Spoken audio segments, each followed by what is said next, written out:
এবার দেখি বাচ্চু কি করে আমার মেয়েকে নিয়ে পালায়। বাচ্চু, দুগ্ধ চলো পালাই। আমার বাড়ি গান আর আমার মেয়ের ধরে টান। দুগ্ধ, দুগ্ধ, ওই তো পালাচ্ছে।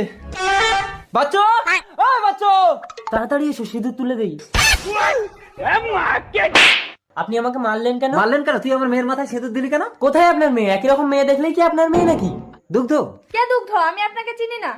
গিয়ে দেখেন আপনার মেয়েকে যেখানে রেখে এসেছেন সেখানেই আছে। চালাকি, চল আমার মেয়েকে সেখানে দেখাবি। আরে কি করছেন? কলার ছাড়ুন, সবাই দেখছে। ঠিক আছে, আমার মেয়েকে যদি পেয়ে যাই তুই আমাকে পুলিশে দিবি, চল। তুমি এখানে থাকো, আমি আসছি। আমি মুতবো। মোতার নাম করে তুই পালাবি না? তোর চালাকি আমি জানি না, চোখ বন্ধ করেছি, এখানেই মত। কিরে বাচ্চু, হয়েছে? হ্যাঁ, কই মাটি ভেজানি তো? চলুন, চমকে গেছে, হবে না। চল। ওই তো আপনার মেয়ে। দুগ্ধ, সরি বাচ্চু। আমি আপনাকে মানহানির কেস দেবো। এই কি হয়েছে বাচ্চু? কেস কাছারি করতে হবে না, নিজেদের মধ্যে ব্যাপারটা মিটিয়ে নে। কি করে নিজেদের? উনি আমার কে হয়? বাচ্চু, তুমি তো আমার মেয়ে